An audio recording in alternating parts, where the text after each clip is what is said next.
Una imagen vale más que 1000 palabras, según un proverbio chino.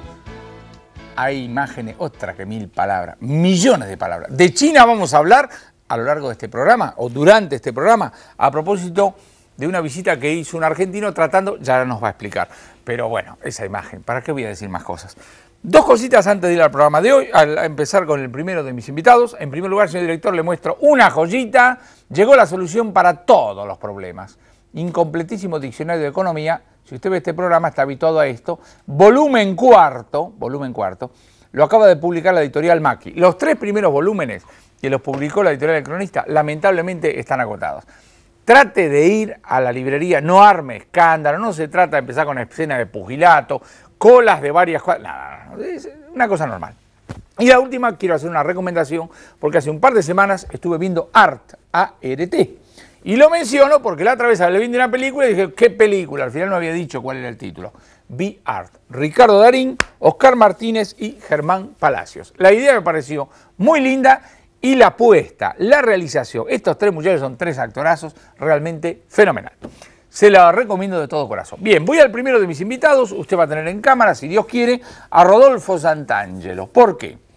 Porque el jueves y viernes de la semana pasada, en la Facultad de Ciencias Económicas de la Universidad Nacional de La Plata, tuvieron lugar unas jornadas de economía que ya se están haciendo una suerte de clásico en esa muy buena alta casa de estudios. Y Rodolfo Santangelo, junto con otros 2 autores, Gustavo Hanse y Edgardo Sensón, presentaron el viernes pasado un trabajo que se llama El déficit de la cuenta corriente y el futuro de la convertibilidad. Debo decirte que este título me llamó la atención. ¿Por qué? Porque a muy poco de arrancar la ley de convertibilidad, vos presentaste un trabajo, no me acuerdo si solo o escrito con alguien más, sobre la convertibilidad, donde dijiste, la clave de la convertibilidad es fiscal. Y ahora te metes con la cuenta corriente, ¿cómo puede ser? La elección del tema es en sí mismo muy interesante. Yo lo resumiría en 2 palabras. El plan de convertibilidad, que ya lleva 7 años, ha sido una historia de problemas y desafíos que a priori parecían casi insalvables, que con el tiempo, de alguna manera u otra, se fueron solucionando hasta que aparecían otros nuevos. Este tema del déficit de la cuenta corriente, del sector externo, aparece a ojos nuestros como el último gran desafío que la convertibilidad va a tener casi en su último año, por lo menos de la administración que la hizo nacer, antes de ser considerado, si es exitoso, casi como un régimen que dure una generación. Ahora, ¿es un desafío inherente a la ley de convertibilidad o es un desafío porque hay un conjunto de personas en el mundo que creen que el déficit comercial en sí mismo es malo? Es un desafío que nos marca la realidad, es un desafío que marca conversar con inversores, discutir con gente, es el tema que claramente está hoy en el tapete. Inherente a la convertibilidad no, porque lo están pasando muchos de los países que están teniendo programas económicos exitosos. No es inherente a la convertibilidad, es la realidad de este programa de convertibilidad. ¿Y qué dice el trabajo este? ¿Que si sigue el déficit de la cuenta corriente, chau, convertibilidad? No. Yo creo que trata de ser un esquema superador de 2 visiones, a nuestro juicio, demasiado simplistas. Una, que no hay ningún problema porque si entran capitales y si importan bienes de capital estamos todo bien. La otra, que como la economía no es competitiva o porque dependemos de Brasil o dependemos del humor de algún inversor en Nueva York, vamos a tener un problema a la luz de la esquina. La primera, la mía, supérame. Yo diría, no nos ponemos en un punto medio entre los dos. Estamos claramente más cerca de quienes creen que estamos ante un problema que no es un problema, sino ante una situación lógica de un problema de crecimiento económico y flujo de capitales, pero donde hay que tener una serie de variables en consideración. ¿Por ejemplo? Mira, si empezamos por el final del trabajo, porque el trabajo empieza primero con una parte descriptiva, que creo que va a importar poco, después con una serie de consideraciones acerca de 4 o 5 temas que normalmente se discuten y que a nuestro juicio no es como nosotros lo enfocaríamos, pero el final del trabajo simula 3 o 4 escenarios posibles. El primero, al que llamamos el óptimo, como tuvo Chile en los últimos 10 años. La experiencia chilena de los últimos 10 años es interesantísima. Ha tenido un déficit de cuenta corriente oscilante entre 0 y 6 puntos del producto, sube, baja, sube, baja, sube, baja, pero nunca ni converge ni diverge hacia ningún punto, donde la clave de toda la economía chilena es la competitividad sobre todo de las exportaciones privadas, que espasmódicamente y cada tanto pegan saltos impresionantes, que pocos esperan ex ante, pero que después se siguen dando. Para ponerle números, yo diría en los próximos 3 años Argentina debería ser capaz de estar exportando 45.000 millones de dólares hacia el año 2000, 2001, como para tener los mismos resultados que tuvo Chile en los últimos 10. A nuestro juicio, ese es un escenario poco probable en el futuro inmediato, en los próximos 2 o 3 años. Quizá lo sea para los primeros años de la década siguiente o del siglo siguiente. Nosotros creemos que la Argentina, con el paso del tiempo, pero no en los próximos 3, va a estar en condiciones de mostrar un escenario como este, pero donde vamos a convivir con mucho tiempo con un alto déficit de cuenta corriente, que puede ser considerado un problema, aunque probablemente no termine siéndolo. El escenario más probable a nuestro juicio es uno que llamamos conviviendo con el déficit de cuenta corriente, como le pasó a Estados Unidos. En 1987-88, después del superdólar de Reagan y el dólar que valía 3 marcos, Estados Unidos también entró en una situación de alto déficit de cuenta corriente, 180.000 millones de dólares por año, que si vos te ubicás hoy, 10 años después, está exactamente con el mismo nivel de déficit de cuenta corriente, 180.000 millones de dólares. ¿Qué ha ocurrido en estos 10 años? Que la economía, el Producto Bruto y las exportaciones han crecido tanto que ese mismo número que 10 años atrás parecía un montón, hoy pasa a ser un número relativamente manejable.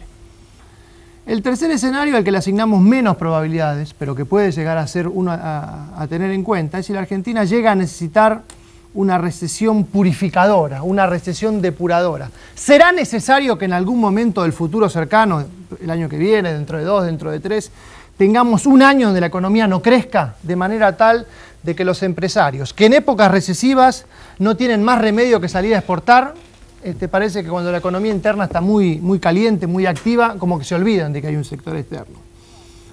Nuestra respuesta es que este no es el escenario más probable, salvo que estemos equivocados con las proyecciones propias que tenemos de exportaciones, digamos, para los próximos 3 años, donde Argentina estaría creciendo a razón de 10% por año. Hemos hecho un trabajo donde creemos que ese es un escenario probable, pero no lo sabemos. Volvamos a eso que vos mencionaste. Dijiste exportaciones de 45.000 millones. Parece un número bastante grande. ¿En cuánto estamos ahora? 26. 26. Estaríamos pasando de 26.000 millones de dólares de exportaciones en 4 años a 45.000 millones. Mi tía que está escuchando dice, ¡ah! Pero yo te puedo decir, volviendo a esa visión simplista, que si seguimos teniendo ingresos de capitales y vos empezás a exportar 45.000 millones, vas a importar 51.000 millones. Absolutamente. Es decir, Sí. del déficit, del déficit comercial no te vas hasta que no dejen de entrar capitales. Absolutamente sí. Vos sabés que hay una única manera segura para eliminar el déficit de cuenta corriente, que es generar fuga de capitales. Sí. Costosísima. Ese no es el objetivo. Entonces, ¿para qué la pasión esta de bajar el déficit comercial? Simplemente porque lo dijo el fondo. No, fíjate que en nuestro trabajo el único escenario donde el déficit comercial baja es el escenario de la recesión. En los demás escenarios son déficits comerciales crecientes en términos nominales. En ese pronóstico que vos hacés de exportaciones de 45.000 millones de dólares para dentro de 4 años. No es un pronóstico, es un supuesto al cual decimos que es poco probable. Muy bien, pero si las circunstancias te llevaran a eso, sería una decisión de política de decir, vamos a agarrar todo el gasto público, el aumento del gasto público, vamos a meterlo ahí, o va a suceder porque va a suceder. Es 99% responsabilidad del sector privado. Privado. Absolutamente. Porque le va a convenir al sector privado. El gobierno tiene poco que hacer como para generar el aumento de las exportaciones. Es una responsabilidad primaria del sector privado bajo las condiciones de que se mantengan los equilibrios macroeconómicos básicos. ¿Qué es eso de recesión purificadora? Te escuchaba y me parecía el satánico Doctor No. Bueno, vos encontrás mucha gente que cree que la recesión del 95 se debió a una situación preexistente de déficit de cuenta corriente. No es mi caso, pero puede llegar a ser necesario en la visión de algunos que si, como te digo, con una economía interna muy caliente, muy agresiva, muy dinámica como tenemos ahora, el sector empresario se olvida, entre comillas, de que es bueno exportar y se dedica al mercado interno, en alguna de esas, hay gente que lo piensa, sea necesario en algún momento una recesión interna como para que las importaciones dejen de crecer y las exportaciones suban. No para eliminar el déficit comercial, pero sí para que la situación se haga más parejita. No es el escenario más probable en nuestro trabajo, pero es uno a tener en cuenta si, como te repito, las proyecciones que hemos hecho en materia de evolución de las exportaciones de los próximos 4 años, que no es el 45.000, pero que pueden ser 36 o 37, llegan a estar mal y si Argentina está condenada a tener una performance exportadora pobre. Necesario quiere decir, me suena casi a fabricado, que alguien dice, ¿qué tal una recesión purificadora? Por eso pienso en el satánico doctor no. Alguien la tiene que fabricar, puede ser el gobierno o el sector privado. Casi siempre es el sector privado. Mira, yo cuando escucho eso de mis colegas los economistas tengo ganas de estrangularlos. ¿No te parece? No es jugar con cosas demasiado delicadas. Vamos a purificar a través de una recesión. Es ponerle un nombre, ¿no? Yo diría, la economía argentina está muy lejos todavía por el nivel de riesgo país, por el nivel o por la velocidad con que se está remonetizando, por la velocidad del flujo de inversiones, por una serie de variables que son casi totalmente controladas por el sector privado, donde poco tiene el gobierno para hacer. Está muy lejos de ser una computadora que la manejás como una botonera. La economía todavía es un montón de decisiones concatenadas donde el resultado solo al final lo sabemos. Yo te diría, hoy el gobierno, la política económica tiene muy pocos instrumentos, por no decir casi ninguno, como para andar determinando cómo es el saldo de la cuenta corriente. Lo que sí tiene posibilidades es para reforzar la economía, para hacerla más creíble, para hacerla más consistente, y donde paradójicamente en ese contexto, el resultado del déficit de cuenta corriente sube, no baja. Vos decís que las cosas son así y probablemente como economista a vos no te parezca mal o por lo contrario te parezca fenómeno. Pero lo que este trabajo pronostica es que con este tema vamos a convivir durante mucho tiempo, que el déficit de cuenta corriente no es ni un fenómeno transitorio ni un problema que hace explotar la semana que viene, es un tema con el cual vamos a convivir, donde vamos a tener que estar atentos a la competitividad de las exportaciones, vamos a tener que estar atentos al flujo de ingresos de capitales, a la situación fiscal, al sistema financiero, un conjunto de variables, donde si hay hoy alguien que está preocupado, que sepa que va a estar preocupado durante mucho tiempo, aunque nuestro pronóstico no va a ser el cuello de botella que haga interrumpir estos flujos de inversiones. Vuelvo al tema de el gobierno de turno, cualquiera sea y cualquiera que surja de las urnas en 1999, desde el punto de vista de quedarse prácticamente sin instrumentos. A mí no me molesta, además probablemente me fascine. Pero la pregunta que te hago, si vos crees que los dirigentes políticos y los candidatos políticos tienen esa idea y si entre comillas se van a resignar a, bueno, no se puede hacer nada, o a intentar a ver si tu hipótesis es cierta o no es cierta y se ponen a ver si se puede hacer algo. Bueno, faltan 18 meses para el cambio de gobierno, así que lo que pasa en estos próximos 18 meses va a ser muy decisivo para ver cómo piensan. Yo diría, van a ir probablemente con preconceptos y con algunas ideas, pero mucho más importante va a ser lo que pasa en estos 18 meses. Brasil. El otro día vi dos cosas que me parecieron muy interesantes. Una es la caída de la tasa de interés. Me parece que es un dato importante, y la otra es que estuve leyendo que revisaron hacia arriba las tasas de crecimiento de la economía. Datos importantes para, me parece, para los argentinos. Tu visión. Creo que Brasil está ganando, más que Brasil, Cardoso y su equipo económico, está ganando la reputación, habiendo aguantado el cimbronazo de octubre, casi parecida a la que Argentina ganó cuando resistió el tequila. Yo creo que ha habido un cambio de expectativa fenomenal respecto a Brasil. No te olvides que 3 o 4 meses atrás los pronósticos sobre Brasil eran muy malos. Los capitales están volviendo en masa a Brasil y de todo tipo, inversión directa, financiera, público, privado. La tasa de interés es el reflejo de esa confianza, que nadie vaya a creer que la tasa de interés es una decisión unilateral del gobierno de bajarla porque está preocupado por el desempleo. La baja de la tasa de interés es consecuencia del cambio de expectativas. Puede ser que la recesión brasileña vaya a ser menos grave y más corta de lo que pensábamos. De lo que sí estoy prácticamente seguro es que el año que viene en Brasil va a ser muy bueno. Muy bueno. Es un dato, imagínate, para los argentinos fenomenal por la relación económica que tenemos y porque claramente venderle a un país que crece es más fácil y comprarle no va a ser tan tentador desde el punto de vista de que aparezcan gangas. Brasil como destino de las exportaciones argentinas es un tema importante. Yo diría el Mercosur, pero sobre todo Brasil, primero por los problemas que nos evita si les llegara a ir mal, pero segundo en sí mismo por la importancia que puede tener un Brasil en crecimiento. Creo que es una ayuda importante para la Argentina, sobre todo para el tema exportador. La semana pasada vos y yo estábamos en un seminario donde un analista político dijo, escuchándonos hablar del euro, mire, ustedes están explicando desde el punto de vista técnico, pero hoy entre los cientistas políticos en la Argentina se ve como una gran ilusión porque se ve una Europa que ahora tiene una gran entidad que va, no diría a desplazar a Estados Unidos, pero casi. Y casi, digamos, no diríamos nos echamos a reír, pero realmente pusimos en contexto esta aspiración, porque verdaderamente es una aspiración de los analistas políticos. ¿Cómo ves desde el punto de vista técnico el euro? Creo que va a ser está siendo una muy buena noticia, sobre todo para los países más débiles de Europa, los países de segundo orden, o como los quiera llamar, tipo España, tipo Portugal, tipo Italia, que se están beneficiando por un tema sensacional, que es la caída de la tasa de interés. La tasa de interés para plazos de 10 años, que es la tasa de interés que marca las decisiones de inversión gordas, en el último año ha caído casi 3 puntos porcentuales, que es una barbaridad, porque está bajando del 8 a menos del 5. La convergencia de tasa de interés de esos países a la tasa de interés alemana o francesa es fenomenal. Yo diría, la concreción del euro, en primer lugar, evita el problema que hubiera habido, poco probable, pero que podría haber existido si el euro se rompía. Pues yo diría, todas las apuestas del último año eran a que el euro salía.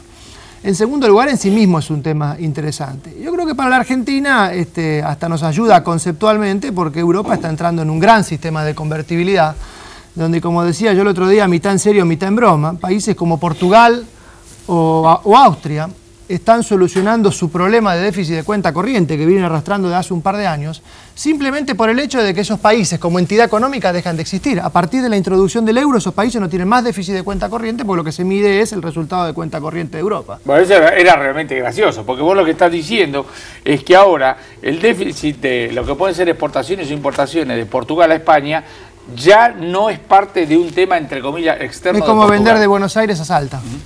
Que dicho sea de paso, vos sabés que yo tengo una reflexión interesante, casi como un chiste, pero para que la pensemos. Argentina está en la unión monetaria del dólar, o sea, en la unión monetaria americana. Si del déficit de cuenta corriente restamos el comercio exterior que hacemos con Estados Unidos como si fuera de una única zona económica, vos sabés que los números se caen a la mitad. ¿Eso técnicamente corresponde a hacer o no? No lo sé. Ah. A propósito del tema del euro, se discute bastante en países como los nuestros el tema de la moneda común dentro de lo que es el Mercosur. Algunos dicen, esperemos, vamos a ver. Otros dicen, no, metele, porque no podemos ser menos que los europeos, etcétera. ¿Tu opinión? Sobre la moneda única del Mercosur, podríamos ser la moneda única de toda América. Directamente que sea el dólar, y nos ahorraríamos un montón de problemas. Es un tema interesante. La experiencia europea dice que fue una propuesta de los políticos donde después los mercados y los economistas tuvieron que ponerse a pensar cómo implementarla. En Argentina y en Brasil está pasando más o menos lo mismo. Yo creo que hay un montón de temas que discutir y que analizar. Yo lo vengo pensando y hay cosas que todavía no le termino de darle la vuelta. Son dos países bastante distintos, pero en Europa pasaba exactamente lo mismo. Creo que habría que discutir moneda única, qué moneda única y para qué. Que vamos a tener una moneda única fija contra el dólar, fluctuante, que tenga qué objetivos, pero la verdad que intuitivamente como idea me gusta para pensarla. No sé qué resultado llegaría después de un estudio profundo. Última, antes del corte. Hay una discusión puramente empírica, no si debería o no, sino si está ocurriendo o no, eso que se llama el enfriamiento de la economía. Esto es la reducción en la tasa de crecimiento del PBI real, entendido como volúmenes. Después, si querés, hablamos de caída de precios. En los datos que vos tenés, en las conversaciones que vos tenés con tus clientes, ¿estás notando el comienzo del enfriamiento o todavía no? No, la economía real, los empresarios no se mueven en esta locura de que en diciembre estábamos en enfriamiento, en marzo en recalentamiento y en mayo en enfriamiento. La economía real se mueve con ciclos mucho más prolongados.